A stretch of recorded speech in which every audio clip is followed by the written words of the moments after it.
trust. Dust to dust, we're stardust. No heaven high or hell to fear. Saturday night, we hold it dear.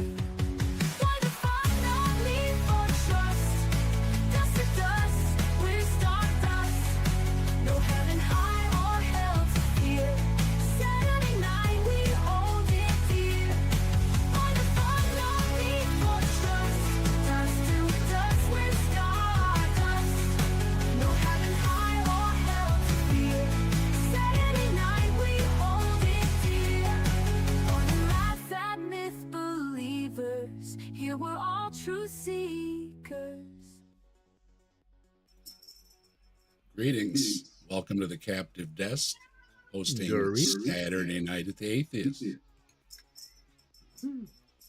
And we have our panel of atheists joining us tonight. We have Brainless joining us. We have Scott Duke. And we have Mike, also known as Speed, from Answers in Atheism.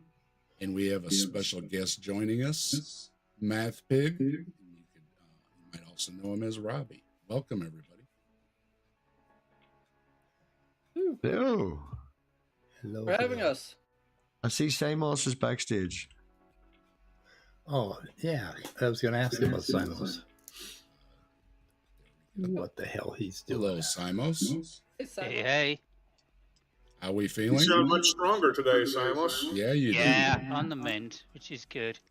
do. Good. Voice is still a little weak, but hey. Yeah, I was kind of worried about you when you opened your mouth last week. You sounded Yeah, I kind know. of weak, like you couldn't get any air, and I thought that is not good. Did you get Texas measles? I don't know what that is, Speed. Texas measles? Yeah. It's measles from all the dumbasses who won't vaccinate in Texas. Oh, no. Yeah. Texas is making measles great again. Yes. Yeah. We got a Yeah, few I pounds never over here found that out what it was. They just gave me a load of drugs and something ended up working, so. Good. Yeah, I'm pleased. Drugs are good. And hello, Tori. How are you doing? Tori's joining And us. I thought with the title of this one, God's existence, somebody needs to be a strong atheist, so tell him where to get off, We No got one is stronger than I. well, we're gonna take care of some business here before we get started. Ooh, Oh, damn. I that's hate some that fighting word. words there, Dave. That's very right. serious. We're Downer. gonna run the ad from the Kentucky Atheist here, and because that's coming up next week. The fundraiser for the Ark Encounter show is going to be on, so we'll let everybody know about it here. Oh, yeah.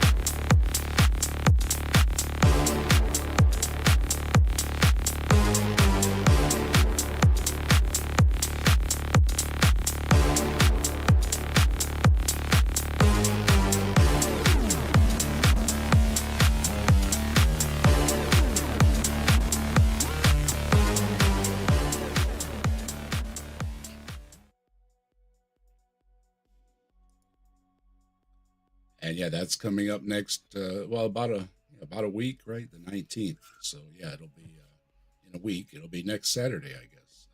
Are you going, Dave, to the protest in July? And if I can go, I'm going. Yeah. Yeah, I'm thinking about it. There's gonna be a lot of people there, and I hear Jay Bundy's been added. So The only way to get a decent plane ticket, though, is to go on the 4th of July.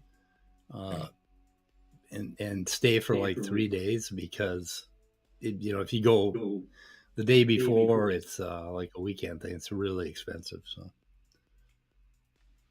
yeah, it's as long as I have to make arrangements or whatever, but if I can, I'll be there. So it's about a 4-hour drive for me, so it's gonna have to be I have to make some kind of arrangements, at least night before or night after or something, because that's a whole day of driving. So. yeah, it'd be a long drive for me. And we have MathPig joining us, and we also have MathPig's audience joining us, because we are streaming over with MathPig on a dual. Yeah, just tweaking that. Sorry. Yeah, it should be coming through to my channel as well. Everybody that's over mine, there's Spooky and Steven and stuff there.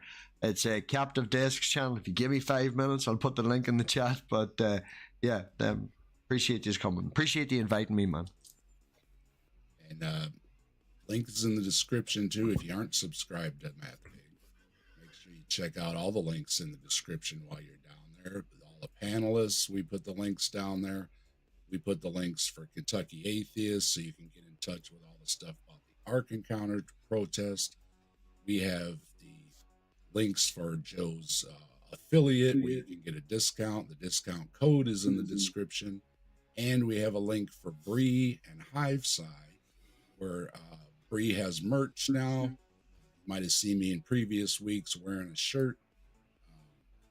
If you're in the market for a t-shirt, go over to Hivesci and get one over there. And Bree would appreciate it a lot. Speaking of which, I will drop MathPig in the chat too. Yeah, speaking of which, I think Bree's got something going on Tuesday night as well. Really? Or Tuesday night for us. It's probably Tuesday evening for you guys. Hopefully she'll send a link for that, so you can put that in your chat as well. Okay. Streaming on my channel too, but nobody should go over there and chat. Just pull up a window and run it so I can get views. That's all I care about. We don't want to hear from you. We just want your views. So we can do that. Have you got any playlists? Have you got any playlists, Mike? Make a playlist, and then I can just hit play and let it run in the background. Yeah, that'd be great. I've got a few, but they're actually things that I want. I don't know. It's not very well organized. I got some Snata playlists, I think, from a long time ago. Those are cool. We used to have some pretty wild and irreverent shows, so it's pretty good. And anyway. and before we get going tonight, I want to thank everybody. I hit 500 subscribers. Very much appreciate everybody that subscribes, everybody that comes through, watches, likes, comments, and all that, shares, and all that good stuff. And it's official. I got my email from YouTube that I can apply for affiliate partner or something like that. I think you get stickers, don't you? Yeah, I get a few goodies. So yeah, nice. Some goodies in the future. So that's really cool. And yeah, once again, thanks everybody. I was really trying to get it for the 3rd anniversary of my channel, and I came real close. So it worked out great.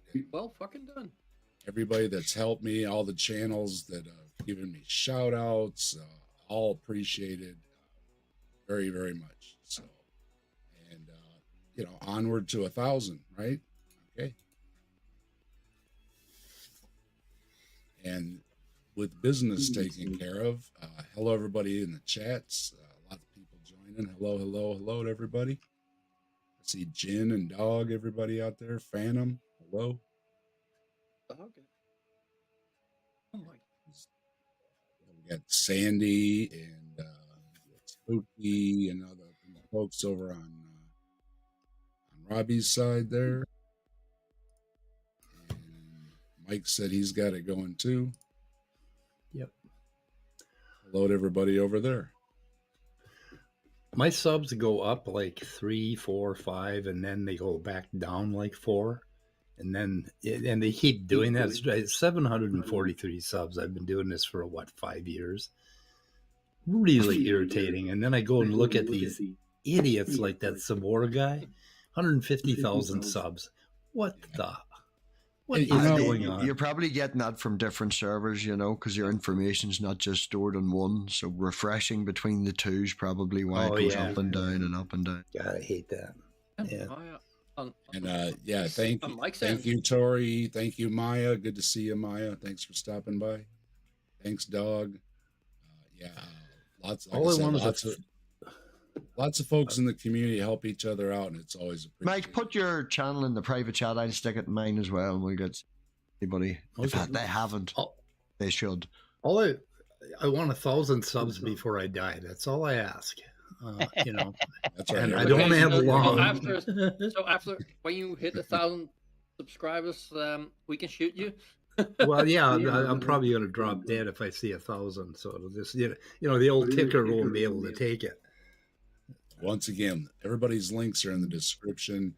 You know, drop down there, check them all out, subscribe, and subscribe to mine while you're down there, and hit the bell so you're notified when we go on. And like I say, there's links down there for affiliate, get a discount with Joe's stuff. And Joe also has merch. Bree has merch. And we have a new member joining us, so to speak. A lot of us know Carrie Ann Chrysler. And Carrie Ann is starting a channel and taking on a mission over there.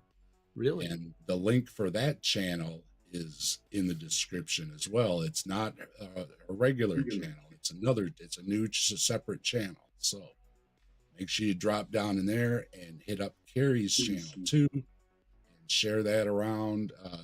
Get her all kind of subs and help her out, help get the word out. She's got a video she's in the process of making, and lots to come over there. So yeah, Carrie Ann's taking the reins on, so to speak. And, she's calling herself God, I think, or something over there. So, you know, that kind of lean on the channel. So it should be very interesting. So go support Carrie Ann.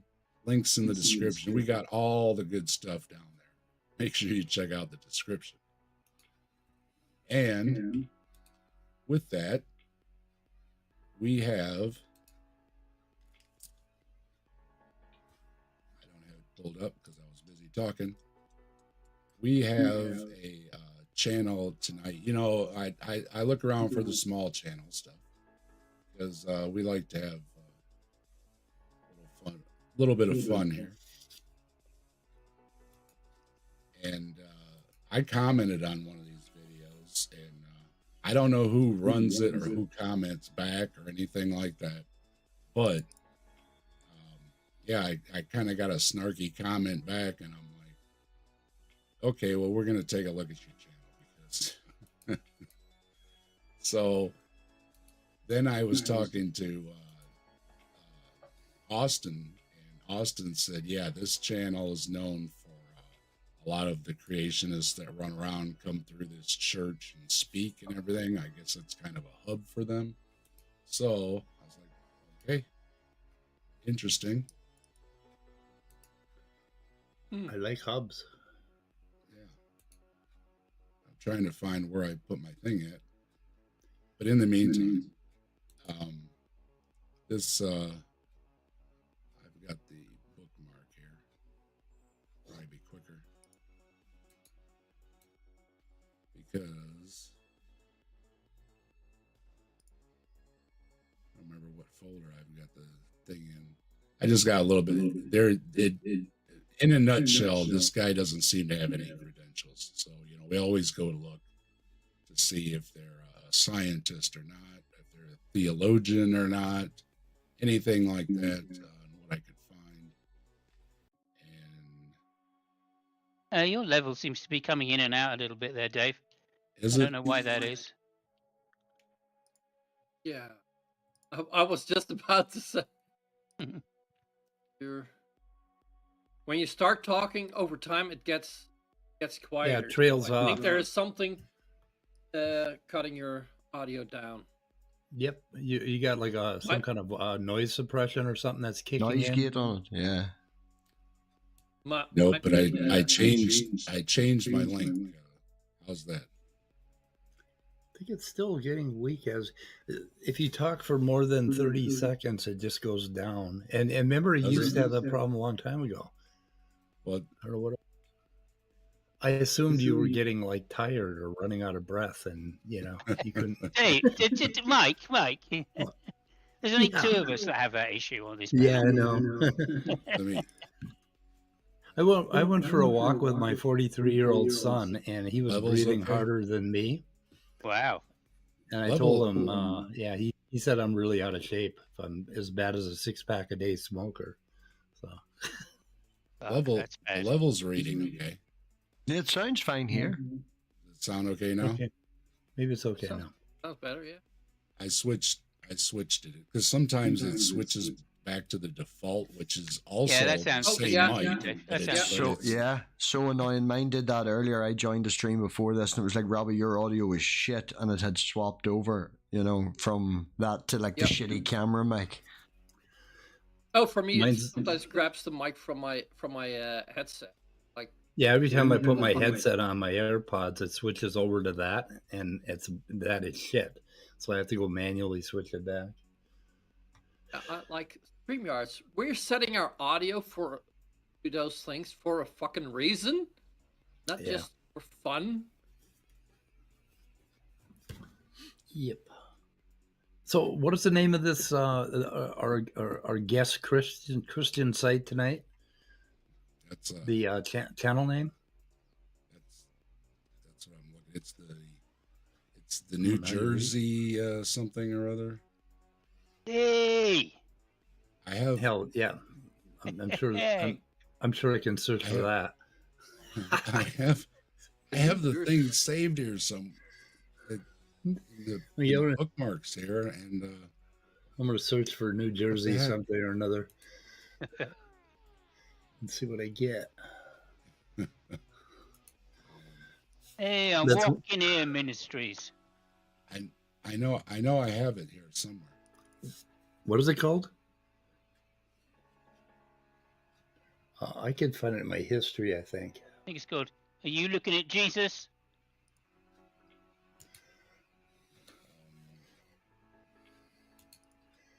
Oh, let's see here.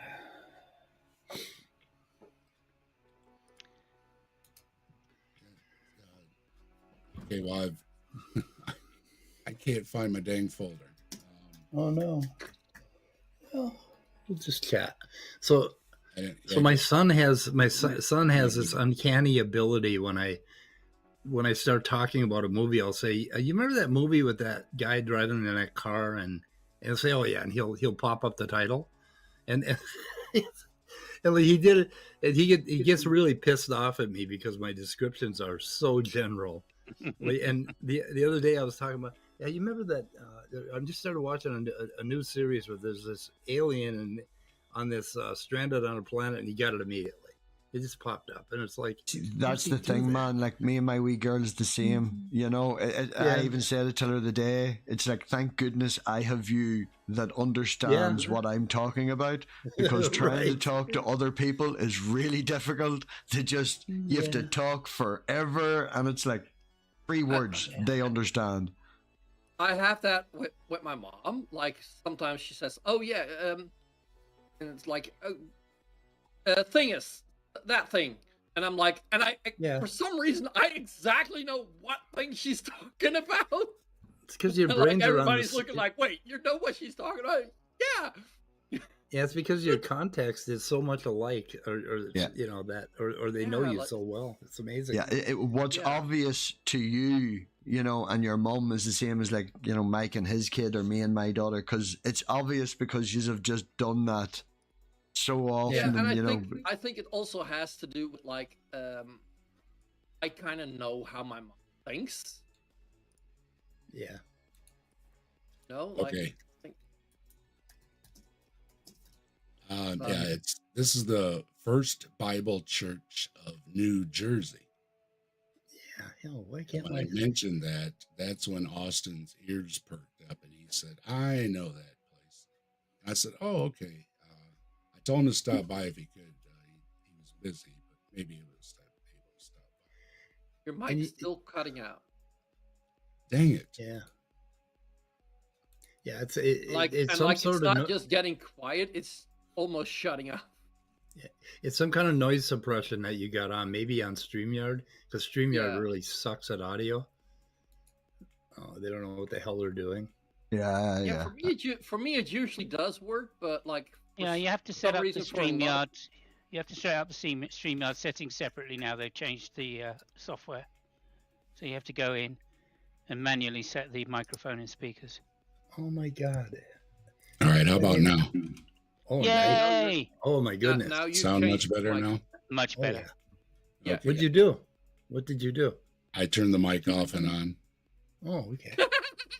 That's it. If only we, When if all only it was else that simple, fails, Mike. Hey, if When only all that- else it was that fails, you simple, turn Mike. it off and you turn it back on again. I was a technician for a lot of years. It's a default. Okay, Yeah. turn it off and turn it back on. Okay, you can hear me now. Okay. Yeah. All right. Yeah, First Bible Church of New Jersey. Oh, what the Couldn't hell? really find anything else other than. Interesting.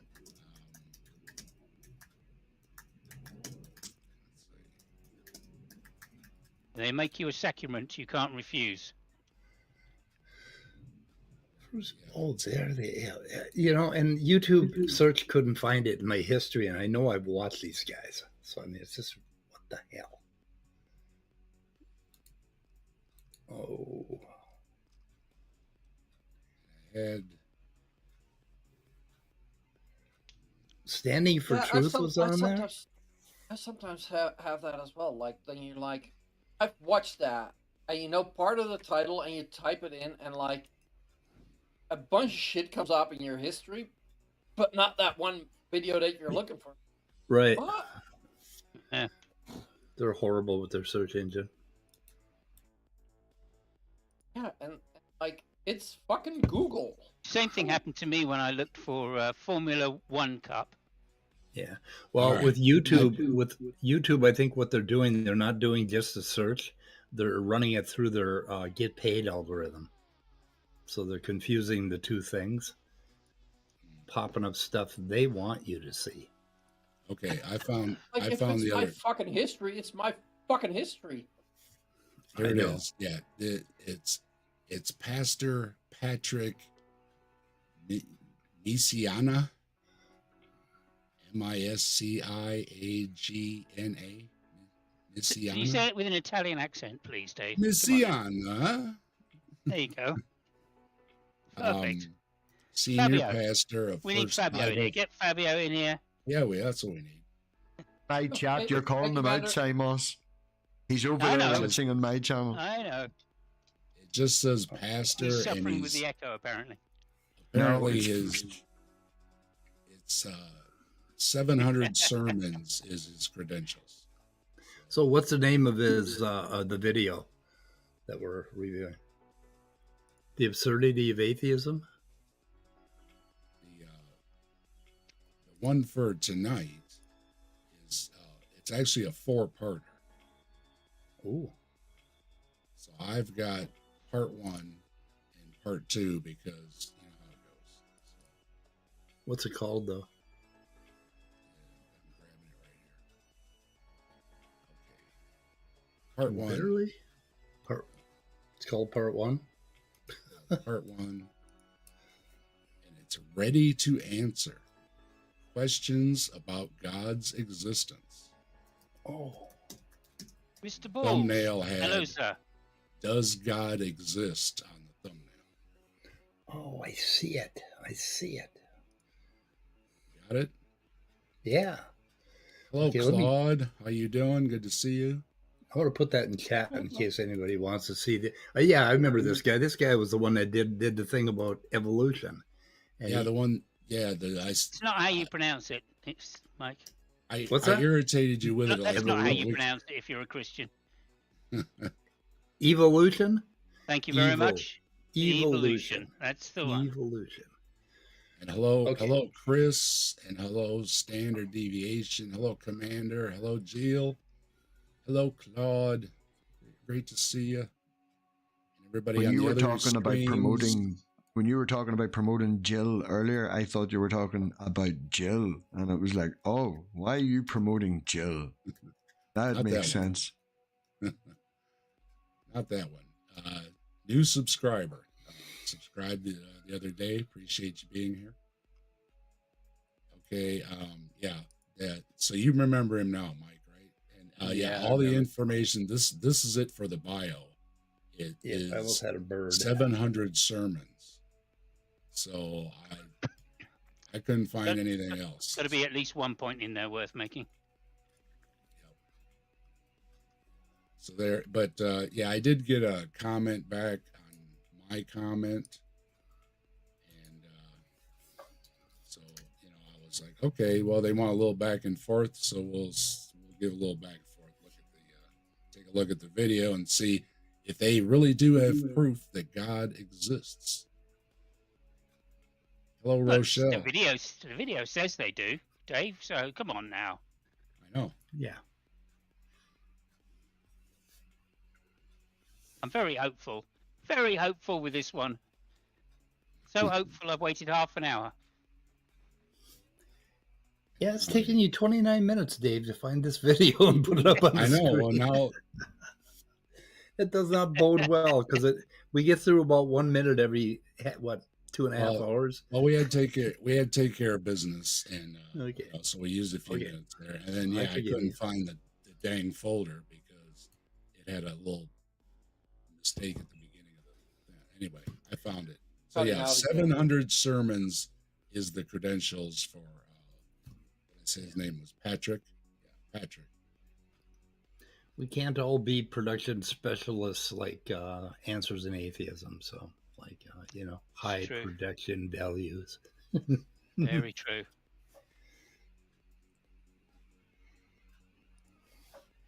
Or Fabio and Funk, in fact. You're going to open up to Romans chapter 1 to get started. Romans chapter 1. Want to. Tell me when. Good. So when you get to Romans chapter 1, we will look at verses. I don't like putting verses on the screen, so we will look at the verses. But I do have a few visuals that might make it just easier to see. And is that blasphemy? It might be. Is that like... Is it just me, or can you not get past the tiles on the floor? Like, when was this room updated? In like 1970? Oh, it's a chess set. It is. And I'm also expecting that it's the room he's talking to, because they all had to look up a chapter in the Bible. They all found it all in 1 second. Yeah. I did get a little wine to celebrate tonight. That's great. 500 subs, so I'm gonna have a little bit of wine. So if I don't drop get why right he doesn't off, want to put verses on the screen. Yeah, have well, you got a bit of bread? False you got a bit idol. of bread to go with that, Dave? You got a bit of bread to go with that? I had a sandwich before we started. So. There you go. He thinks it's a false idol. It's a miracle. That's my guess. My wife Scott. made me an awesome chicken sandwich, so much appreciated. Okay. Thank you. So Romans Hey, 1. I'm sorry for talking over you. The guy just said something so stupid, I couldn't get over it. I do apologize for it. That's all right. That's all right. The reason for it is that he doesn't have the technical know-how to put it on the screen. Well, it's in the 70s, so Yeah, even back in the 70s, you had those clear, those clear transparencies with the words on Right. it. Yeah, those overhead projectors. Yeah. I mean, in fact, I'm I feel like I'm spinning, rotating horizontally or something, or vertically, because it's triggering me like I'm back in the 70s. I don't want to go there, but it's sucking me into it. And it is taking me back. It is. Yeah. This is also reminds me of the basement of a Salvation Army that where I attended a debate between an apologist and one of the humanist/atheist leaders in the Dallas area several years ago. And it has the same feel to it. Impressive. That tile is 1950s green tile. They painted everything in America green in right after World War II. I think because they had paint or something for the tanks and they sold it surplus, but it was all that ugly green. It's the lead or something in it that doesn't. Hello, Robin. Good to see you. Hello, Robin. Good to see you. Oh, also, this guy reminds me of a C-rated Nicolas Cage.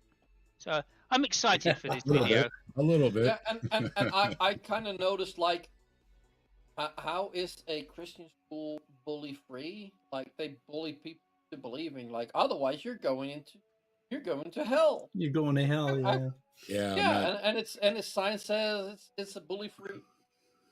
I'm guessing this is in a church basement. But, well, I think you have to pay for that bully. That bully is not free. The God one. 10% costs you 10%. Yeah, 10%. The sad reality is, is that, and this is the cover of a book, that we are living more and more in a pagan culture. Well, there's the problem. Wouldn't it be more accurate to say secular culture? I know there are people that get into Wicca and things like that, but I still don't think that they're that massive. I think it's more of a secular culture. So, or a culture where it's not afraid to go, hey, Thor, Thor and Loki and Odin, they're pretty interesting stories too. Let's listen to them. Let's go around the world. So sick of this narrative. We have friends here tonight from overseas. So, what is it like overseas? Are there pagans running wild with antlers and everything? You see lots of people wearing hooves in the high street these days. Go to the local Navins fort in Armagh. They do the celebration of the solstices and stuff like that there, and have all that. That's only about 15-20 minutes up the road. It looks like a lot of fun, I haven't been, but there could be a lot of naked ladies and naked people running around the forest. Oh yeah, they haven't been. They're not knocking. They're not knocking on your door, MathPig, and trying to get you to put on the horns or anything. No, the worst we get over here is fucking politicians. That's I imagine Ireland. And I do think like a lot of that is like more people that like just want to go there and go for a good time and maybe like celebrate nature and that, but like having it their complete religion, I don't think that there's that many people that. But like, if I had a friend that would attend that, like, I'd say like, oh, hey, fuck it, I'll join you. I'm just kind of wondering how he's going to get Romans 1 to match up with America's becoming pagan, because those two things don't go together. Yeah. Well, we'll get the string out. We'll figure a way. Yeah, we get the Bible. I know you can do it. If anyone can do it, you can do. It's an idolatrous culture. It's an atheistic and increasingly atheistic culture. Not pagan, it's more and more a godless culture. Yeah, so much for the pagan thing, right? That's still a god, right? So what's your problem with that? He's losing subscribers. That's the problem. Yeah. They're never going to renovate that basement. Nope. Doesn't say much for an all-powerful God either. No. Yeah. And I was looking up some statistics by the Pew Research Center. You might have heard of them. In the 1990s, 90% of Americans identified as Christian. And now we know that's probably not the case, not Bible Christians, but at least there was a recognition of God in Jesus Christ. Bible. In 2021, that dropped to 63%. That's a lot. God, that's still high. 63. Damn. Yeah. That's way too high. Hello, Ed. How are you doing? Good to see you. Ed at the Rabid Atheist. Yeah. If only he decided to go back another 100 years, he would have got to 100%. Yeah. Maybe 200. Like your math. 2% of Americans They don't think these things through, really, do they? just a few years ago said that they identified as Christians. And I know we're not going to get to this year, God willing, but Pew Research Center projects that by 2070, Christians will be a minority in America. If that, hang on a second, Dave. What did he say? What did he say? Pew Research, I think, said by 2070. He said, I know we're not going to get to what? He said something about, I know we're not going to, by the end of this year, but I know we're not going to get there or something. What did he say? I heard that the first time I listened to this. Why don't we roll that beautiful bean footage again and see what it said? Here we go. To this year, God willing. But Pew Research Center projects that by 2070, Christians will be... Bit more back. I don't know what he said. Like, we're not going to get there or something like that. Like, we're not going to make it to the end of the year. In 2021, that dropped to 63%. That's a lot. 63% of Americans just a few years ago said that they identified as Christians. And I know we're not going to get to this year, God willing. to this year. Is there Not not a gonna person, get to Simos, this you could year. maybe back me up on this? Is there not a person who took something similar that was done over here in the UK and then went further into it? You know, that 63% that he's saying, to use that as a number, that's cultural Christians, you know, people identifying because a lot of people around them do. Now, that's mainly what it's like over here, you know. I'd say our numbers would probably be higher than that. But what we would refer to as, you know, someone saying they're a Christian and actually being a Christian is totally different. Yeah, Yeah, it's hardly more ever like set foot in 30%. a church. Maybe only with Christmas. Yeah, like I a think lot the of guy those was people. saying, well, maybe Jesus will come back before that 2070 or whatever year he said, because he's saying Christianity is going to disappear. And he's saying, well, we won't get there, but was that what he was He saying? lost me. I don't. Yeah, it's not really clear what he was saying. Yeah, no, I think he's saying what Mice But was just prob- said. I think he's probably thinking that the rapture will happen before 2070. Yeah. Incidentally, that is the Very same good. year that Newton predicted the rapture would happen. Oh, wow. Uh-oh. Yeah. Now, did he really, or is that like a Nostradamus? No, Yeah, no, that's he really wrote it down as 2070. Oh, wow. That's interesting. That's what I thought this guy was saying. It's like I replayed it a couple times, and it sounded like we're not going to get there, God willing. It's like, wait a minute. Well, Yeah, a lot of all right. that in Oh, evangelical circles is the hint or the suggestion that Jesus will come back before then. Soon. If the Lord don't come back, yeah. Well, a lot of Americans already think he's back. He's fat. He's stinky, and he's orange.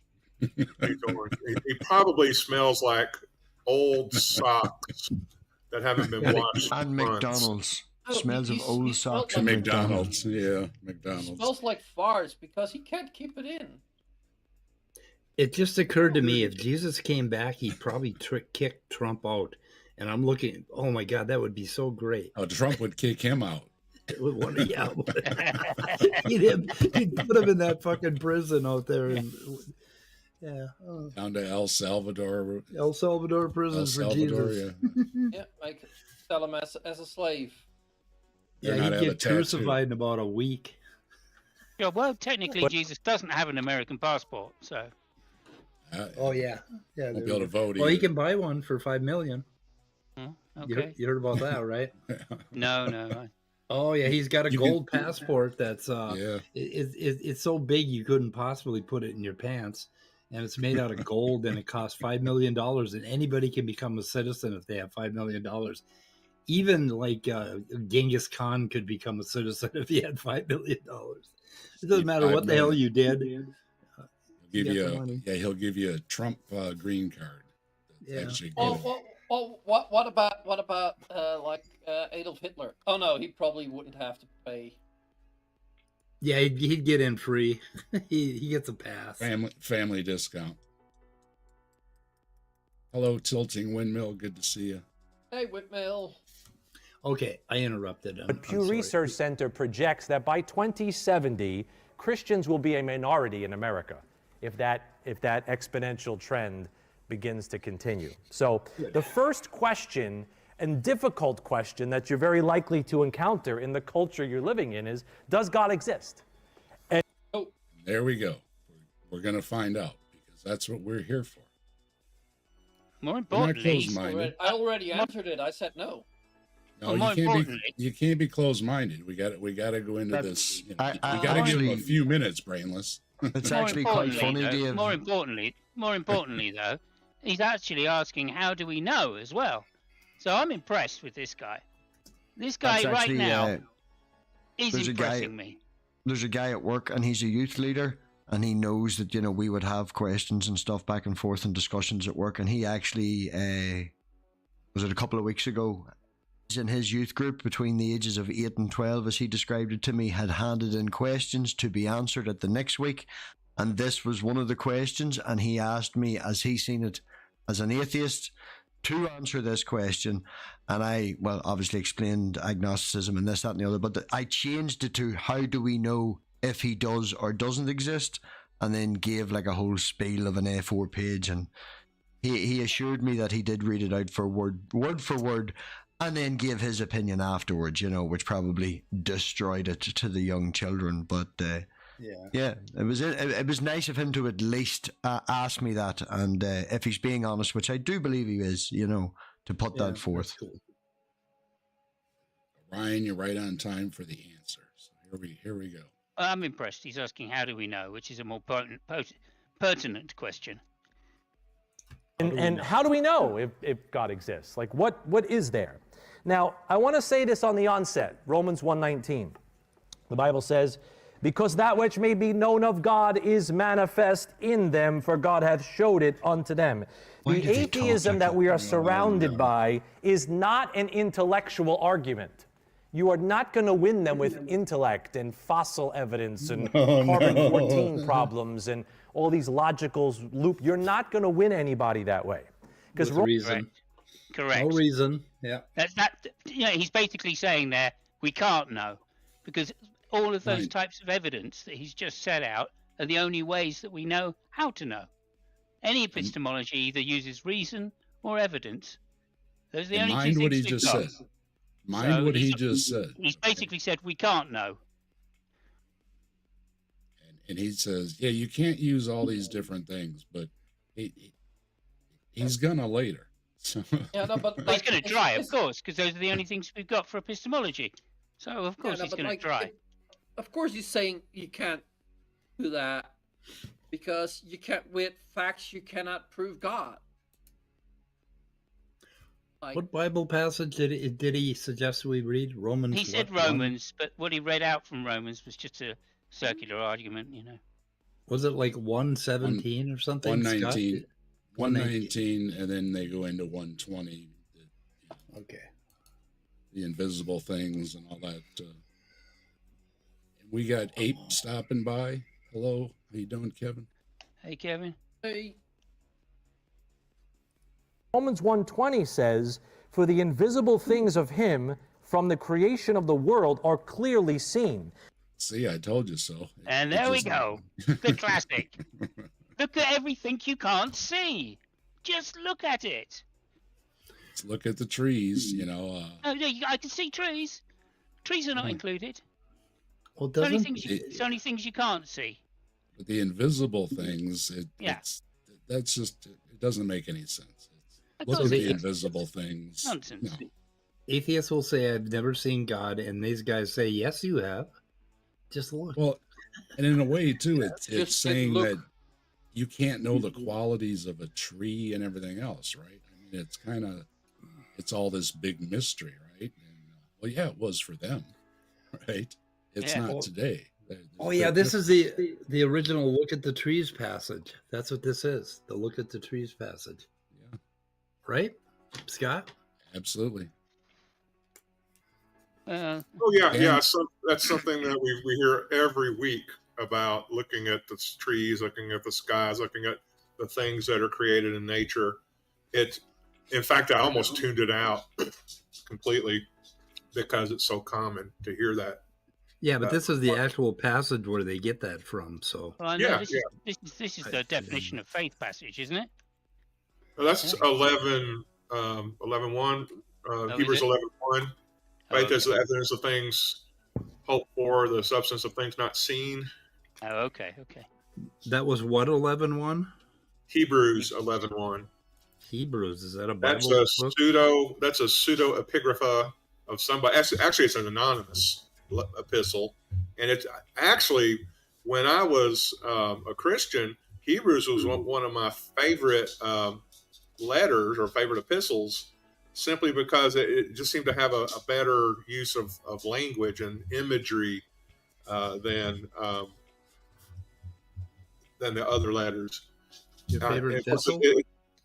It's an epistle. It's a circular epistle. In other words, it was passed around from church to church or delivered from church to church, and they would read it to the congregation.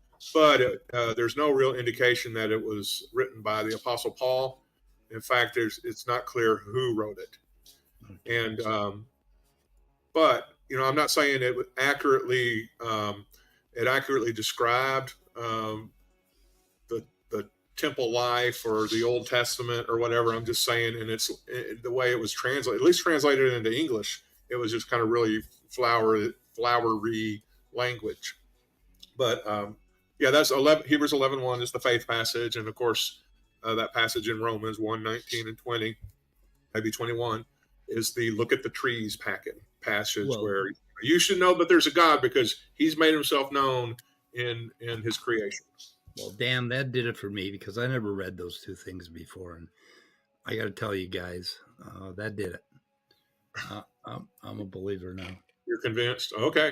Well, I'm absolutely convinced. Answers in not atheism. Yeah, answers in used to be atheism. Well, like I'm also convinced that he's an idiot. I just don't think he's a very deep thinker at this point. If he's saying you can't use reason or evidence to know how God exists or to know if God exists, then, I mean, he's just shut himself out straight away. That's why I thought he was going to go to Hebrews for the faith answer, which, you know, okay, fair enough. We'll just finish the video there then. It's all faith. Well done. But no, apparently not. Apparently he's saying, look at the trees. Apparently. I don't know. The trees. And look at the bees when you're looking at the trees. Which, like, we have Bumblebee in the chat. Hello, Bree. Hey, Bree. I mean, we have a lot of very easy ways to distill scientific information now to the public, right? People have found out the genetic connection between trees and plants and animals, etc. So, yeah, we can look at the trees on a micro level and tell you exactly how trees work, right? We know where the carbon comes from that makes the wood. We know the process by which they give off oxygen, how they split the carbon dioxide in the air. That's all known, so we know how trees work. There's no need to have some God-type explanation for it. And that goes for so many things, which previously the Bible said we had answers for, but turned out to be wrong. That's actually one of the things I pointed out in the answer. You know, I opened it, the answer with, you know, if we're truly honest with ourselves, we can never know. But one of the things I did bring up was as you put, Simos, you know, every single time somebody thought something was God, it's always been wrong. Yeah. Have a good show, Ed. And yeah, I got my email from YouTube. I'm official. I passed 500 subs. So thanks. I just heard the same. Says I got one more. So I just heard the same speech on another YouTube channel this morning, where he said it's not about reason. It's not a reasoning thing.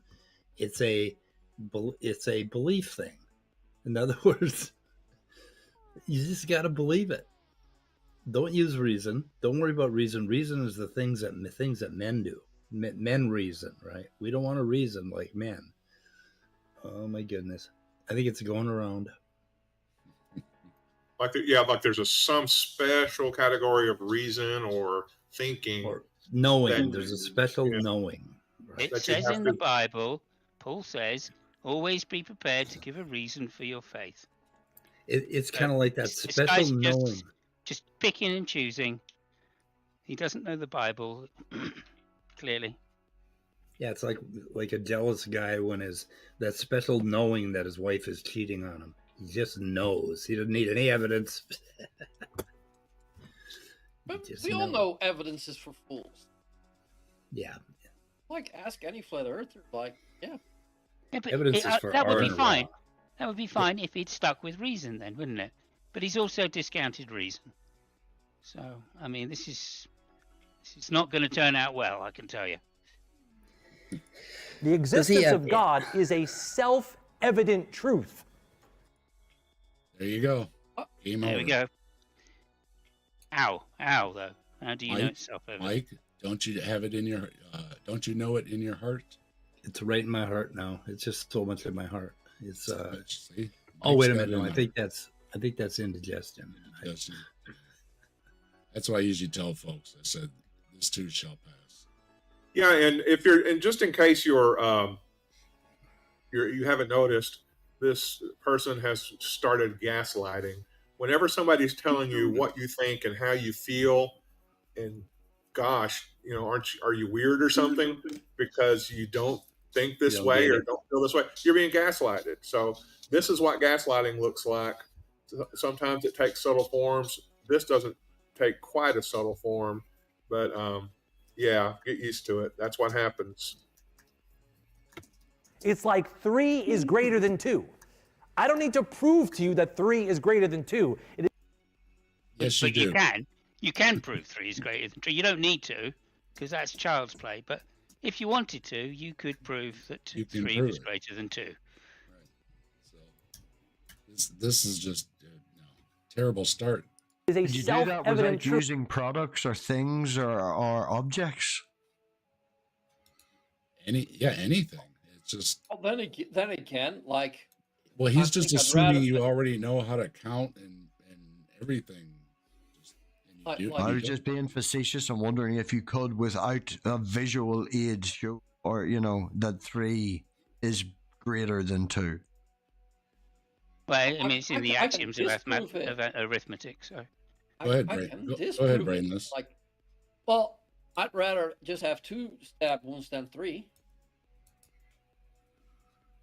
I mean, if you're just picking things up and you have 2 apples, let's say, and the other cave person has 3 apples, and you're kind of looking like you got more apples than I do, right? I mean, Yeah. Well, people Whereas- do have an innate ability to do comparisons, just kind of non-specific comparisons, like this lump is bigger than that lump, or this number of coconuts, this number of coconuts is greater than that number of coconuts. And we have to be taught mathematics, though. 3 minus 2, or 3 plus 2 is 5, or whatever. That does have to be taught. It doesn't have to be proven. It has to be taught, because you have to be pretty well advanced in mathematics to be able to prove 3 plus 2 is 5 or 2 plus 2 is 4. But it's doable. You can actually do a proof, but you can have demonstrations. And you have to have demonstrations as a young kid of how math works, and then you can go on and do it yourself. But none of that is self-evident.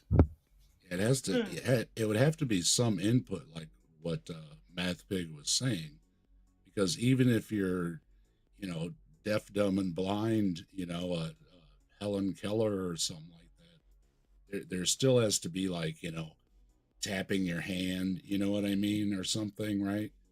To get the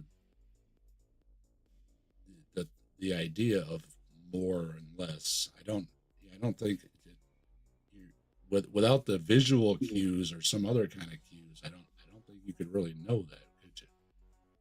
well, like I said, behind basic arithmetic, there are axioms, and they may not be taught in year 1 or to children, but of course they underlie mathematics, or they underlie arithmetic.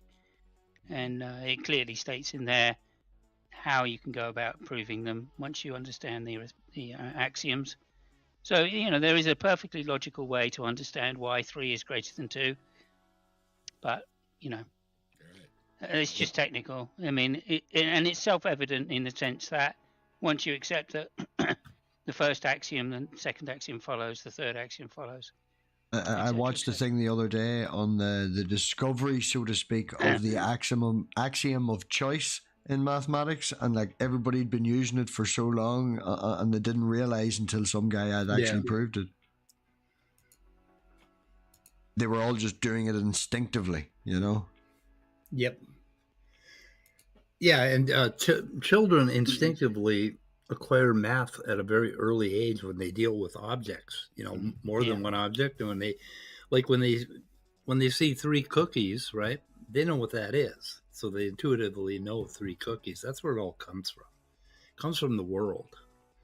So My wee girl's obsessed Well, with I mean, infinities at the minute. it's an obvious name, but the additive axiom is, of course, the one which we don't teach people, but of course it just holds to be true. And it just says that you consecutively adding 1 gives you higher numbers, and that's all you need to know.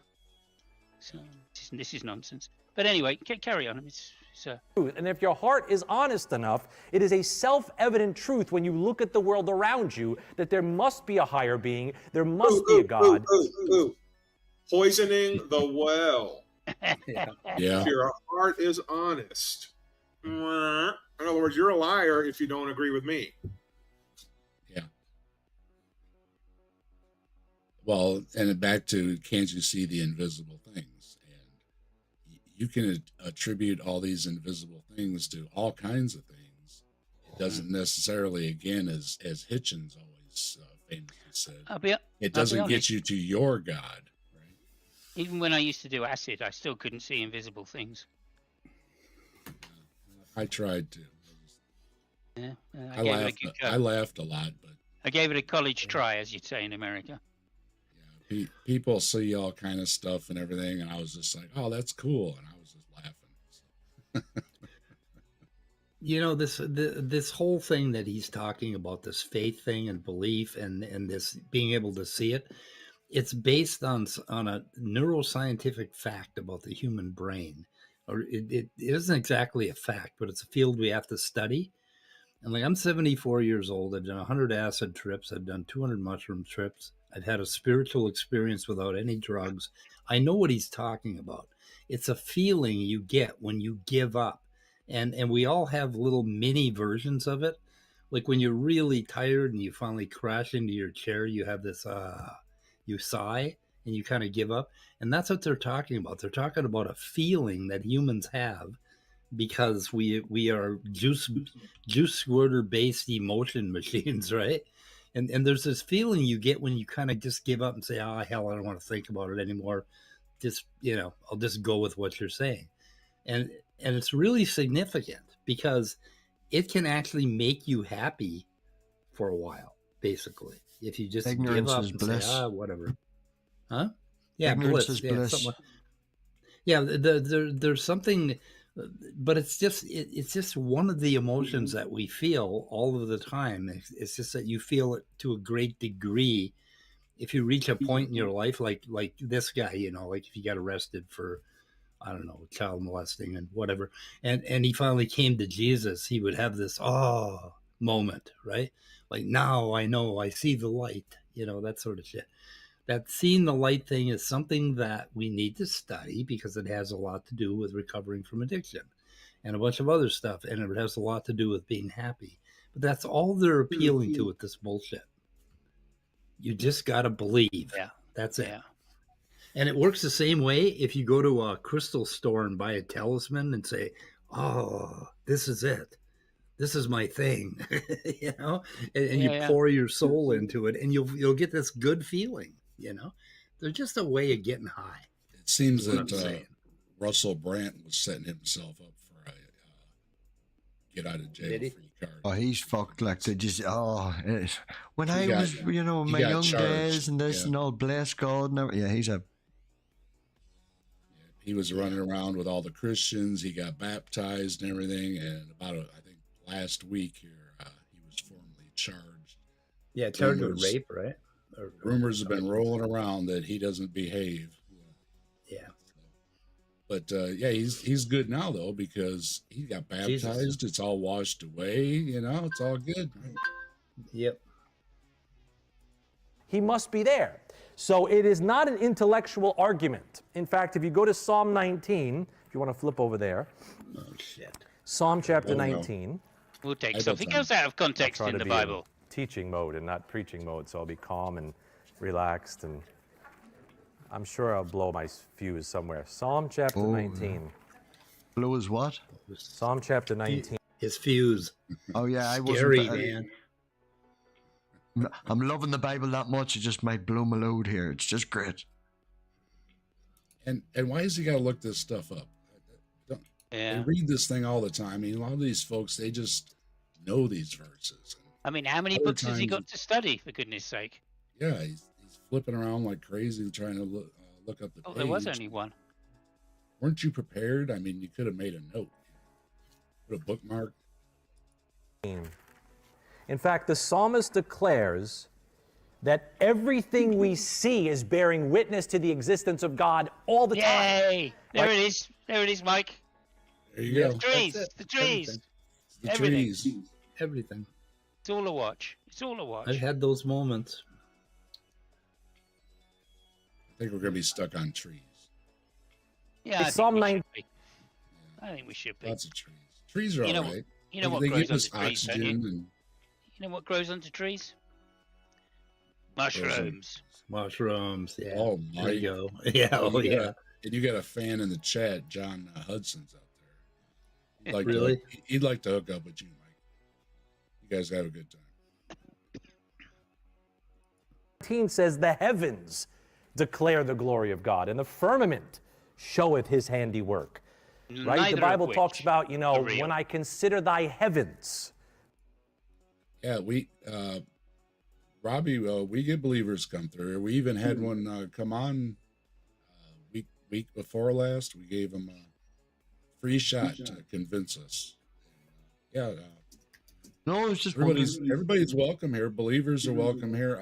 I know a few believers I invite by, and a lot of you know SJ. SJ has a channel. SJ often stops by and says hello. Thompson. I don't know how long she listens for, but she, she Well, makes you she feel. stuff, right? I So, bet you that makes you feel really blessed. I'm so blessed. Yeah. So blessed. I wouldn't mind having an argument with her. I tried a couple of times, but a discussion with her. I tried a couple of times. She never was interested. Yeah, she. You don't want to push it too much because she'll get kind of upset and leave. So, yeah, you have to really be polite. Treat her with kid gloves. Yeah, I went on a stream with her and a priest, and we all had a great talk. So just you gotta just be in the question and answer mode. You know what I mean, and just leave it there because she doesn't want to have to get too defensive and all that kind of stuff. She believes and she believes. So you gotta respect it, so to speak, in the conversation that the believer. Oh is the yeah, believer. I deal with a lot of You know people what I that mean? believe. Yeah, Yeah. I'm not that yeah, bashy sort of guy. Yeah, everybody's welcome here. We get the what is it? Just blew through here. We get the Wiccan folks through here too. The Celtic Spirits Coven comes through here too often and drops us some words of wisdom. So what do we get? The Atheist Church is having another sermon making fun of the other tribe. Yes, sir. Pretty much, yeah. It's not We the other don't mean tribe. no harm. We don't mean We're no not making, harm. we're not making fun of the tribe. We're making fun of the ideas that the tribe have. Yeah, and again, it's nothing personal against this guy. I don't know this guy, but some of the stuff he says, might invoke some humor, and maybe it was intentional, right? Maybe he's just trying to make sure we have a good time. The work of thy fingers, the moon and the stars, which thou hast ordained. What is man? Nobody muses anymore. We just amuse ourselves. We're so. What? Oh, see, What? we're supposed to amuse ourselves. What did I just see? I have the psyche power Fucking going with Patrick here. I mean, I am so in tune with Patrick. I say something and it comes right out of his mouth. There it is. So busy looking down at the stuff man made, people don't look up anymore at the things God made. Because if you took some time, if you ever gone camping, it's wonderful. You go out there and you just stare up at that night sky and you're like, wow, it's humbling. It does something to your soul. Verse 2. Okay. Well, I All think it's time for our Peter Atkins moment, Simos. If this is the look at the universe and all the stuff that's made out there, and Peter Atkins says it seems to be made of a lot of rocks. Yeah, it does. God Also, likes, if God you likes want to rocks. know, if you want to know how stars work, then it's easy. We just explain to you how a telescope works, right? That's how we know what's happening in the stars. It's perfectly natural explanations for it. And No long code before- required. And the long fact that before he I just was- wants to hang on a minute. The fact he just wants to go out, sit by a campfire, look up at the stars, and have a beer. What does that show, Dave? Shows a lazy mind. Peter Atkins. He's kind of this straw man here about how people who don't believe in God, or maybe who aren't godly enough, don't look up at the sky and appreciate and take wonder at the stars and the sky. I did that before I was a Christian. I've done it more since I was a Christian. I'm always trying to, instill in my grandsons, hey, look at those stars. That's amazing. Look how great that is. And I'm always encouraging them to stop and, look at the sky and see what birds are up in there and things like that. That's just what you do when you appreciate nature and appreciate the one life, the one limited life that you do have. And I love that stuff.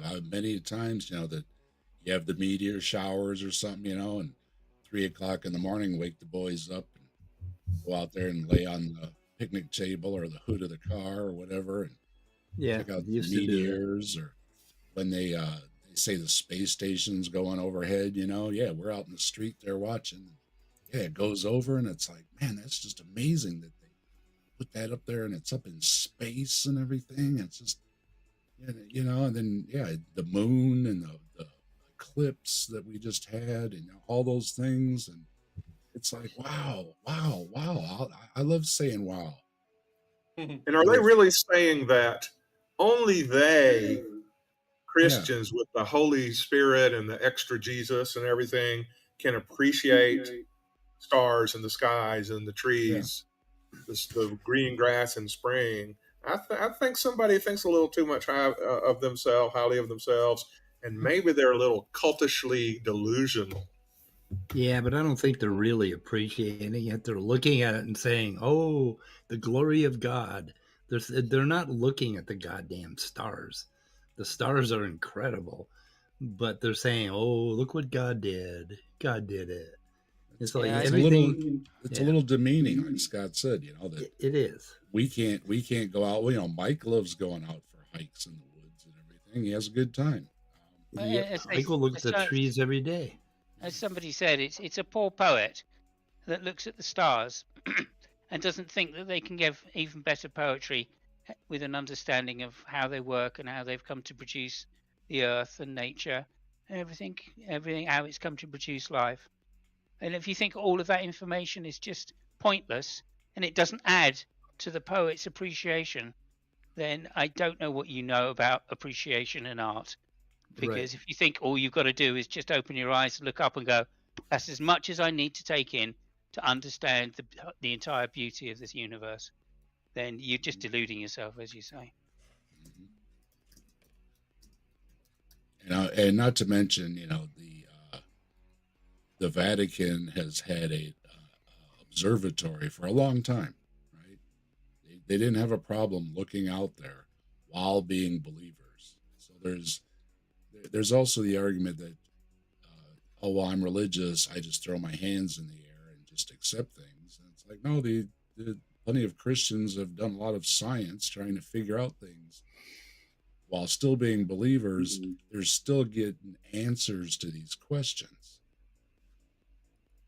Day unto day uttereth speech. The fact that this thing continues with some kind of uniformity and system just suggests, hey, Raphael, grab one of these. Take your time. You got it. It just testifies that the Lord is there. And night unto night showeth knowledge. There is no speech nor language where their voice, the testimony of nature, is not heard. Their line has gone out through all the earth, even the pygmy in the bush, even the sophisticated businessman in the metropolis. In them hath he set a tabernacle for the sun. So everywhere you look, the existence of God is there. What did he just say about pygmies in the bush compared to the sophisticated businessman? Well, you racist mother. I didn't know the sophisticated businessman in the metropolis was in the Bible. What verse is that? He's like, he must have just watched some 1950s Disney cartoons. Pygmy in the bush. Yeah, what even is a god? Well, so far, deconverted man, it seems to be trees. No mention of lobsters yet. Sorry. Or the heavens. So it's difficult to say. Or a bunch of rocks. Yeah. He's answering the how do we know, except he's just saying because we know. That's his answer to how do we know. By the way, has anybody noticed in the poster in the background there, the purple poster saying "Proud of our safe and bully-free school"? Yeah, we were talking about when you weren't paying attention, Scott. Yeah, I was typing and doing word searches, so yeah, I feel bad about that. But did you mention how they teach all their children in their schools or Sunday schools? I'm assuming they have a private school too. That if you don't turn your heart to Jesus and give your life to Jesus, you're going to burn in hell. And they're not a bully-free school, and they consider themselves a bully-free school. Irony. Yeah, that just kind of stuck out. And I apologize once again if y'all covered all this before. That's right. GeoSam, Brainless said something that you might want to join sometime. I did drop you a link in your email, so if you want to stop by, you can join us. So check your email. But I want to say, if they really do make an effort to handle bullying in their school, then good for them. Yeah, I wish schools would do that, because it ain't that damn hard to keep kids from killing each other when they're right in front of you. Yeah, so, but never mind. I was going to say something like, if you have an LGBTQ kid, right. They're not going to protect them. In fact, they're probably going to kick them out or find a reason to kick them out. So, I don't know. To be fair, my wee girl goes to a very inclusive school, and like, her mother's insisting at the minute that she goes through Catholicism and stuff and her confirmation and all that. But at the same time, a few weeks ago, my wee girl said to me, "Daddy, did you know that people can have two mummies?" You know, the school itself is very inclusive. As I say, it's different over here in the UK as it is in America. Yeah, that's good to America fucked itself up. Yeah, there's a law against them saying that now in school. So we just had a teacher that was fired because they used a child's preferred name, which also opens up a whole can of worms. What about in the UK and everything else? Yeah. And in the UK, we had a teacher that, you know, they're promoting it as he wouldn't use. He got banned, I think, or sent on temporary suspension because he used the dead name, and then he was banned from the school, you know, because of it. But then he came back to the school and was a whole other thing. But the other thing was based on the fact that he wasn't allowed in that area, not because of that, and they exaggerated it more. But again, the UK being different, we have a limited respect, you know, from a law's point of view. Yeah. Good to see a demon orb. I haven't seen a demon orb. If you want some good tips on how to use GIMP, make sure you go over and check out GeoSam. So interestingly enough, he mentioned 27 earlier, which was Newton's predicted date of the rapture. So what are we looking at here? Newton. There you go. I knew it was when he said it first time. It's come full circle. Newton, of course, was a Unitarian, by the way. No worries, Sam. Yeah, if you ever want to stop in, just give me a shout in the chat, and I'll get you a link in your email. Okay? Yeah, you're always welcome. Newton was a Unitarian. He would be called a heretic by this man, and not a Christian, of course. He didn't believe that Jesus was the Son of God. I just did a video on Thomas Paine too. Okay, nice. Yeah.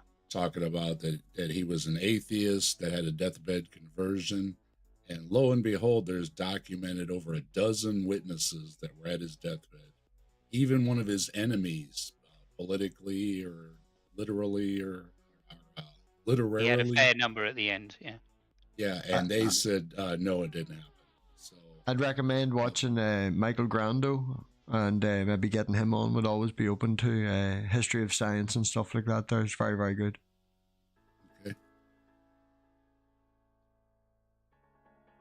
So let's hear. He was a really smart guy. Heretic. Probably smarter than most of the guys we got out today. Said, in the absence of any other proof, the thumb alone would convince me of God's existence. I mean, come on now. Now it's your thumb. Deconverted man, it's the thumb now. We've moved on from the trees. So now it's your thumb. opposable thumbs are awesome, but it's pretty evident in evolution, and other species have opposable thumbs too, right? So Look at the thumbs. I the love it. thumbs. Everybody give a thumbs up in the chat out there.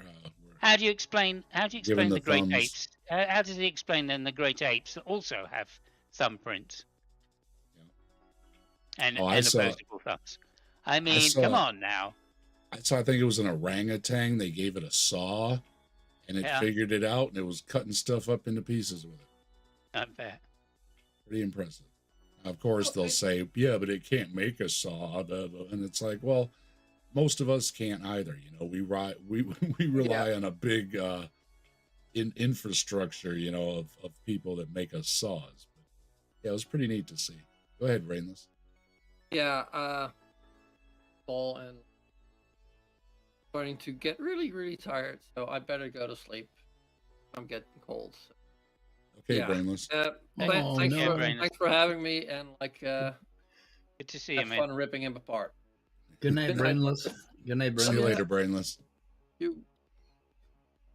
And yeah, you can find Brainless over there with Slim Cyborg hanging out usually. Brainless has an on-call schedule, so sometimes you'll see a lot of Brainless, and sometimes you don't see so much of Brainless. But we appreciate when Brainless stops by, and Brainless is when Brainless is available over with Slim Cyborg usually, who has a weekly show. That link is in the description, and don't forget, check out all those links down in the description. Like, subscribe, hit the like and subscribe on my channel. Check out the links down below for merch links, discount code. Make sure you go over to Carrie Ann Chrysler's new page. Link is in the description. Subscribe over there. And as well as the video we're covering is always down below in the description too. Just the fact that you got like this design digit that helps you do so many things, even that alone. But so if you go back to Romans chapter 1, I guess I'm saying that to just say it's not an intellectual argument. Because if you just had an honest heart, you would see God everywhere. And you'd see God's handiwork everywhere. Always in the well. Yeah, but this again, it doesn't explain anything though. There's no explanatory power. What science does is it gives an answer to a question with explanatory power. Sure, you can say anything. God did it. I just saw a short the other day where the guy said, well, it doesn't matter if it's evolution, Big Bang, all that. It's still God did it. And it's like, but see, you're using the scientific explanations of evolution and cosmology and physics and all this stuff. And then you're saying God did it, right? And it's like, well, again, this is adding on something totally unnecessary because you already have the explanation. You just kind of said, well, it looks like science already has these explanations. Yes, with explanatory power. And again, if you want to believe in a God and you're going to have an afterlife and all that kind of stuff, we'll probably have a show on an afterlife topic. Probably be an interesting topic. We'll have to find something. But other than that, and what does he have up on the screen here? He's got a scientist up on the screen, right? They have a lot of science information. Even if they're discounting it, they're using a lot of the information. And then they're just saying, well, God did it, and they're discounting all of that. At the same time, we can point out they're using the internet and all kind of modern technology to make this video. That science seems to be all good and well. I mean, this is another one of the things which I find difficult, not completely unreasonable, but difficult, is that when they say that everything attests to God's power because God did everything, then of course you're just instantly saying, that miracles don't happen. Everything's a miracle. In which case, well, what's so special about Jesus? I mean, what's so special about Jesus being resurrected or a virgin birth? Nothing special, because God did everything. So it's just another thing that God did. It kind of demeans, I think, the sacrilegious part of the faith, which is why they have faith. One of the reasons Christians say, "Oh, I have faith," is because there are these things that they don't know how to believe. There's no evidence, like the guy said. There's no reason. There's no evidence.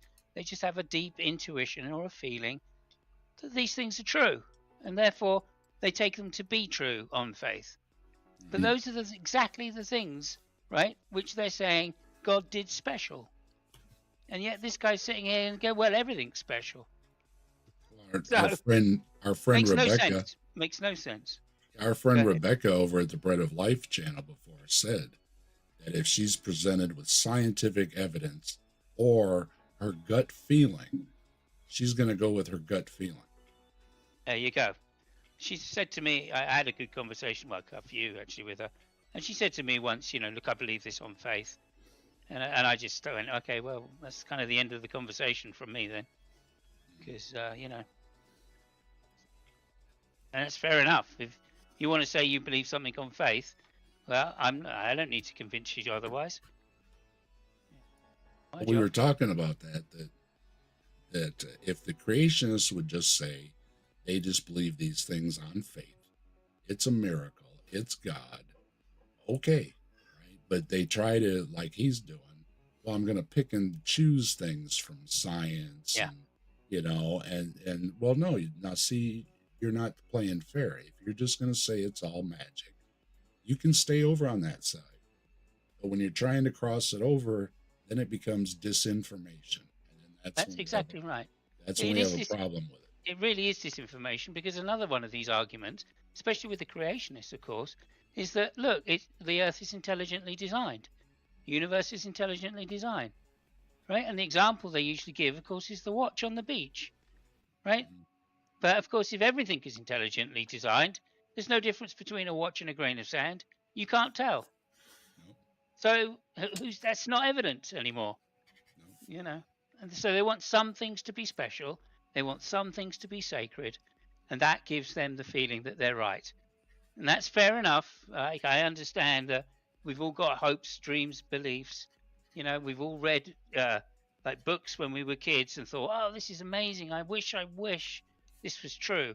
I wish I could conjure, like, I don't know, whatever it is. I wish I could fly or be invisible or any of these other things, right? But at some point, we understand that we're going to die.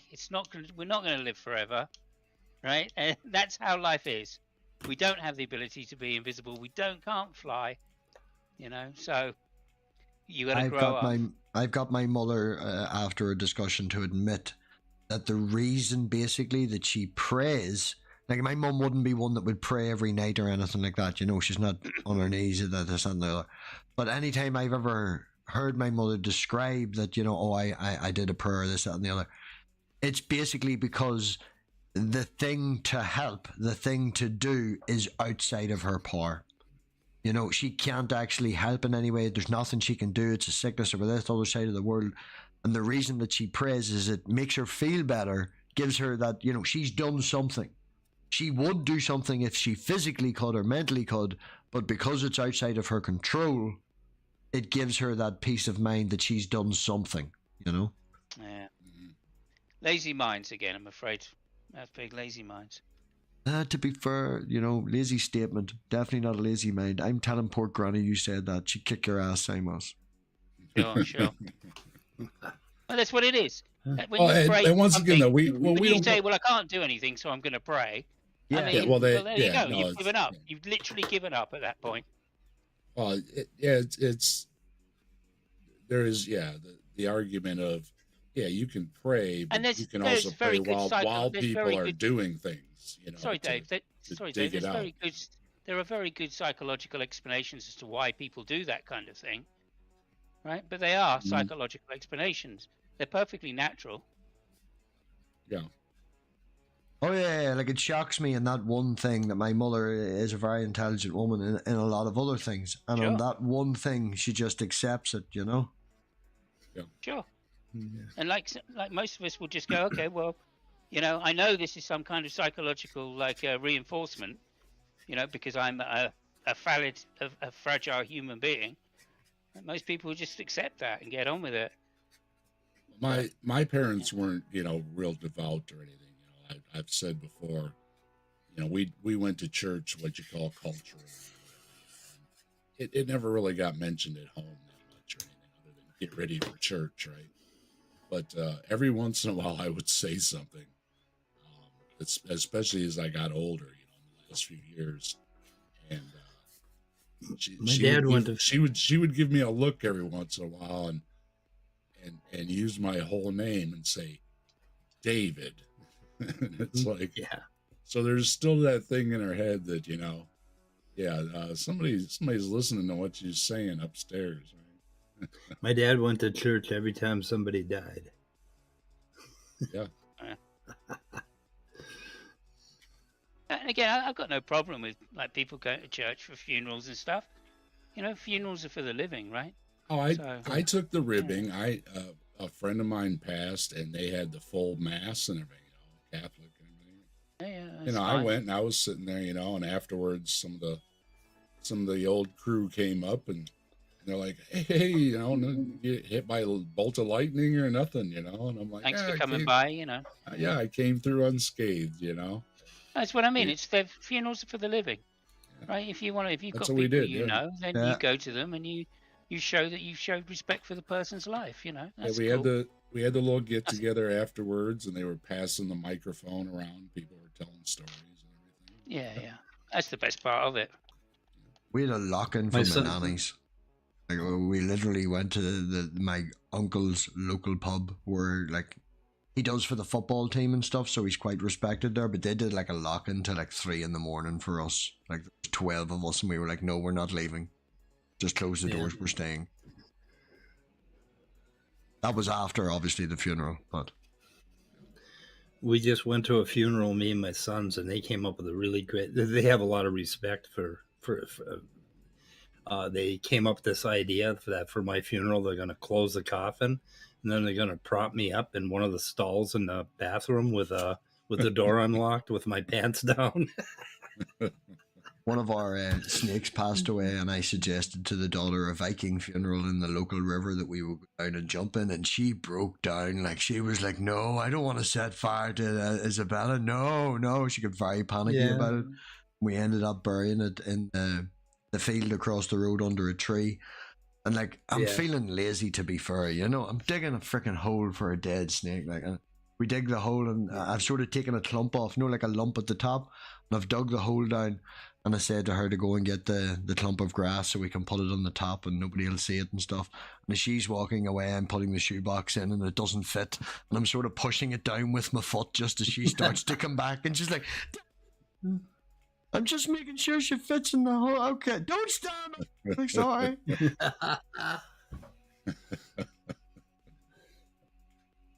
But she had an awful 2 weeks of pets. Like, the snake passed away on the Friday, then she lost one of her hamsters on the Monday, and then the week after on the Tuesday the other hamster died. You gotta get more reliable pets and hamsters and snakes, man. Well, the snake, to be fair, anyway, but the hamsters, they were 3 years old. They were going to die anyway soon, or a year and a half. Yeah, they're old when they're 3 years old. Yeah, Yeah. We got Randy in the chat saying hello to everybody. Hello, Randy. Hi, Randy. Hi, Randy. But in Romans 1:28, and Eddie Keeley pointed that verse out to me and always makes a point to point it out, and it's a good point. So you get the point. Romans 1:28 says, and it's talking about the degradation of man and the de-evolution of man, and it's kind of like a description of... Whoa. The de-evolution of man? I thought Mike would hit on that one. What? I'm joking on my coffee. We know what he means, but the fall of man, okay, that's what he's referring to. What is he talking? Okay, what does it say in Romans 1:28? Did not like to retain God in their knowledge. God gave them over a reprobate mind. What is he talking about? He's talking nonsense. Of course he is. That's if you're like, well, I don't know if I believe in God, then God just says, okay, you're out. Doesn't even try to convince you or anything else because he wants a relationship with you. What does Romans 1:28 actually say? what do we got here? God gives people over to a reprobate mind because they did not see fit to acknowledge him. That's de-evolution. So is that why he thinks? That's why he thinks that there are more and more atheists, because we're de-evolving. Randy's putting genetic entropy on his bingo card. Yeah, Randy. That's it. Oh, they have been delivered to a mind that is no longer capable of thinking rightly about God or doing what is morally good. That's like when God hardens your heart, like he did with Pharaoh, right? So even if Pharaoh wanted to change his mind, he couldn't, because God is forcing you to not be able to change your mind. I just sit around all day hating on God. I just hate on him all day. Everybody needs a hobby, Mike. Yeah, so much. Yeah, I get up in the morning and hate on God. Ask me. It says, and even as they did not like to retain God in their knowledge. So the atheism that abounds is not a head issue, it's a heart issue. They don't like it. I don't like a holy God. Of course, because everybody knows medically that when you like something, your heart is the one that goes, oh, yeah, that's what I want. My problem with Christianity is not a true and just and holy or God or whatever, a truly fair and just God. I think that that's a fair belief to have. You know what I mean? That there isn't often justice in this life, but someday there will be, right? However, as Mike and I learned, and where Mike and I really started hanging out with each other, was in the group. What was it? The group, the Rebecca, the private group, and they had a lot of hard luck cases that are all going to heaven.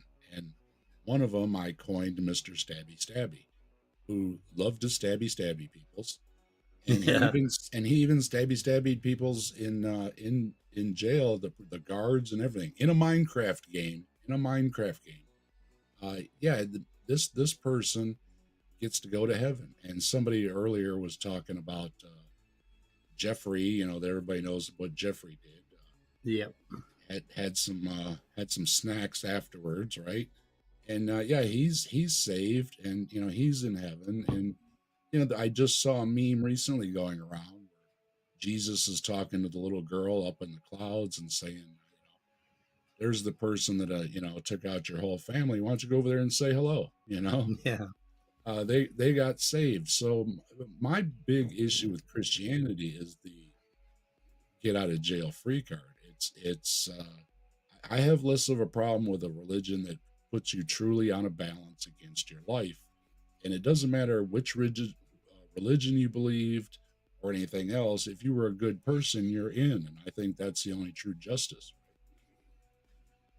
I asked a Christian that the other day, a fella called Sandman. Even though I admitted to living my life as if God doesn't exist, because I don't actually know, but don't fear any consequences, if I live my life in what could be defined as, a good life, someone may say Christian life, be nice to your neighbor and stuff like that, and make quotes like that. When I get to the pearly gates, is the only thing that stops me going into heaven is the fact that I didn't know for sure that if this thing existed, do they judge me on my works? Like, I've been a good person, and because I wasn't convinced, do I then have to go to hell? Yeah, well, it says in Romans that the mind that finds God worthless becomes worthless itself. The rejecting mind becomes a rejected mind, and thereby becomes spiritually depraved, worthless and useless. It's not rejected. It's just, I'm not convinced, Right. Yeah, this Romans passage is a little bit harsh. Was that Romans that he was talking about, or was that something else? Did he say Romans 1:28? I believe so. Yeah, okay. Yeah, that's one of the things he said. And he went into the Psalms. I'm finding like 5 different versions of that damn verse. Is what the You need to look harder. There's more Bibles than that. Oh yeah. Yeah, there are multiple English translations. So Okay, I'm looking at the NIV, and now let's see what else we got here. New Oh, Catholic you should have Bible. looked at the I like that. KJV. You're in the wrong one to start with. Go straight to the KJV, man. You know it's KJV. You're gonna get Brad on you. You know if you don't. Well, how about the new KJV? Is it that one? Okay, No, here's that's the new. KJV. You need the authorized KJV, the one that God wrote. version, AV. Okay, like how come it isn't? Okay, that's pretty much the It has same. now turned into a fucking Bible, atheist Bible study. We're arguing over which Or you Bible is could, best. you could try the New Revised Standard Version, updated, whatever. I've got a lot of Bibles. I collect them, so to speak. So I've got, lots of Bibles around the house. It freaks me out. My wee girl actually asked me not too long ago, why do you have so many Bibles if you don't really believe in God? Well, because I believe in debunking bullshit from Christians who misuse the Bible. That's why. You see, I don't do that. I would rather lead her down the path of how to think than rather tell her what to think. Because her mother would be a cultural Catholic. Her grandmother's a practicing Catholic. She lives with these people. And yeah, as I say, she's going through Catholicism at the time. Things that they have to at this age for respect of her mother and stuff. Right. That's why I tell my sons, like, well, hey, you can look. I got right over here. I got a Bible. I got a Quran. I got Mormon. I got Confucius. Oh yeah, she's only 8. Buddha. Yeah, she's gonna figure this shit out. Go through the stack of books, right? Yeah, absolutely. You give them the tools. You teach them how to think. We argued one day in the car and the whole way home that I insisted that the sky was purple, just to slam home the point that she could look outside and see and have physical evidence, and this sort of idea. And I don't know, don't start me on my daughter, but I am going to leave it soon enough. I'm going to run away. But yeah, no, if she makes to her version a logical argument, she can get sweeties to a point, if you know what I mean. If she can make a cogent argument, she gets rewarded for that. She doesn't get rewarded for being an asshole or a cocky cunt or anything like that. If you make a good argument, you get a prize. If you can think of an animal that daddy's never found of as well, that's another thing we're doing at the minute, is with animals, is find an animal that daddy doesn't know about, you get a prize. There you go. Righteousness doesn't like the vicarious atonement of Christ. I don't like the judgment of hell. And because man doesn't like it, much like robbers don't like policemen. Well, the idea of ice cream or broken glass, again, is silly, too. It's like, well, maybe people just like broken glass. It's like, it's ridiculous, right? It's like, no, of course everybody wants ice cream. Everybody wants heaven. Everybody wants to go see their grandma and their puppies and all that kind of stuff. Of course, this is always so silly when I hear it, Well, don't you want to go to heaven? And it's like, well, if I die and I have the choice, probably, right? I mean, I don't know what I'd rather go and see where most of my friends are. So. Yeah, well, there's a point to that too, right? But it always sets up. Yeah, do you want ice cream or broken glass? Right? Well, I'll take the ice cream. Well, see, that doesn't mean that I have to believe. And even again, if I want to believe, you still haven't set up why I should believe in your religion. It's always the hardest argument. It's like, again, I can understand why people want to believe in God and an afterlife and all those things, but then you still don't have any clue which one's right, or if there even is one, or if it's just that individual. Maybe your energy just goes on in some unique thing, and that's it. And whatever you become or do not become, so be it. Either way, there's no evidence of either. Sinful man doesn't like accountability to a holy God, and so he has conveniently made him disappear. And as I said, I don't have any problem answering for myself. I think Christians have a problem answering for themselves.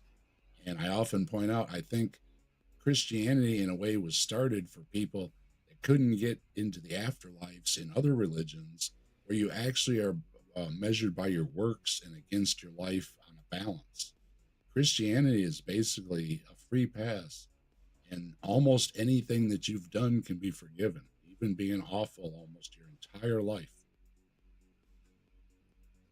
But the root of atheism, and we'll see this in a little bit, is quite often an emotional bias, not an intellectual argument. There is a veil on their heart and over their eyes that causes them not to see what you see so easily.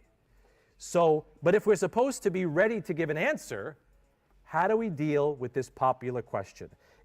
I'm going to show you today in the first session, and then we'll take a break, but we'll show you a few ways to approach the issue that's probably going to do more to strengthen your faith and stop their mouths. But a lot of this is going to strengthen your faith. See, this is where he's their getting mouths. He's getting a little fired up. That's right. He's going to He is stop getting our a little bit- mouths. Stop our mouths. It's starting to show a little bit, isn't it? Give it your best shot, asshole. Here we go. Bring it on. Bring it on. And even though you might not see the atheist get down on his knees and say, "Thank you, Jesus," Nope, you won't see that.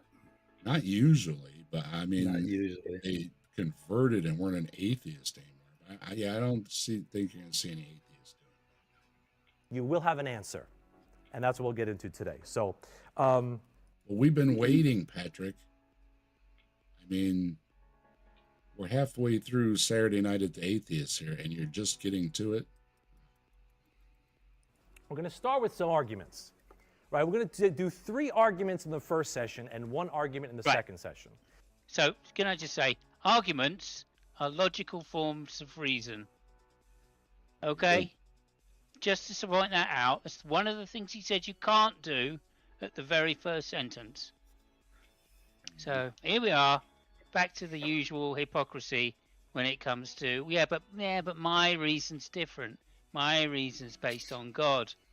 It's this kind of fucking precept bollocks that they all deny that they use because they know they're shitty arguments and they know it's circular, but at the same time they can't resist it. And that's what he said earlier about something about forget the evolution or all this kind of stuff. You're not going to convince him with that. And then he's pulling scientists up on the screen. Can't use reason, can't use evidence. And here we go, reason. That's what arguments are. So it's just the hypocrisy of it. Yeah. Anyway, go ahead. It's just the kalam. We'll start with something called, I'll give you some $5 words to make it sound like I went to college. All right, the cosmological argument, which is There you go. A $5 word. Simos has got the vibes going too. He's in tune. He knew it was. I'm all over this like a You gotta pay. You gotta pay $5 for that word. I buy a vowel. is commonly just called the argument from cause. All right. Oh, okay. It's even and worse. it basically kind of looks back and says, why is the universe here? All right. Now, the cosmological. And as Peter Atkins would say, that's the wrong question. It's not why, it's how. Yeah. Deconverted man convinced me it was a lobster farting, so I'm going with that. Yeah.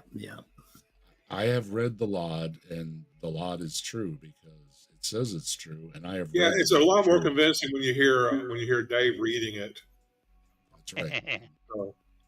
And I think also he's going to say something. I mean, he probably would avoid this completely, but of course, a common objection is that there's no logical inconsistency with an infinite regress. Now, that may not be a great argument, but it just shows that there's another option, right? So this dilemma he's going to put up now, this dichotomy, I should say, is a false dichotomy. And that's the point of saying, look, here's an infinite regress. If he does address the infinite regress, I want you just to pick out how he gets around it, which word he says that says it can't be that. Because that's always very interesting to me when somebody makes this argument from change. Go ahead. I just wanted to mention that, I'm putting the link in the chat. And that, let's see. I think he just hates the eternal universe. He just doesn't want to accept the universe into his heart. So he has to come up with a cause for it. So he just wants to hate, and he hates the universe. He hates naturalism. That's his problem. Everybody that wants to give laud a shot. I narrated Dan Green's book on my channel, and check it out. A few people have told me it's a good listen to in the evening, and puts them in the mode to go to sleep. Whatever works, it works by me. It puts you to sleep. That's a good, go. I've put a couple people to sleep on the streams. Everybody says it's my voice. It's very soothing. And so if you need a soothing voice and some humor, check out The Lobsterist on my channel. And, if I can use that, thumbs up to Deconverted Man for putting it together and letting me narrate it. If I can take this opportunity, man, Dave, I want to say thank you. I'm going to bounce for a wee while. I'm going to host a live stream and see if we can start some arguments with some people. But I want to say thank you for having me on. And good to talk to you, Mike, and Simon specifically. I haven't talked to you to ages, and not to put Scott down, but I miss these fuckers, I should stop over more often, so...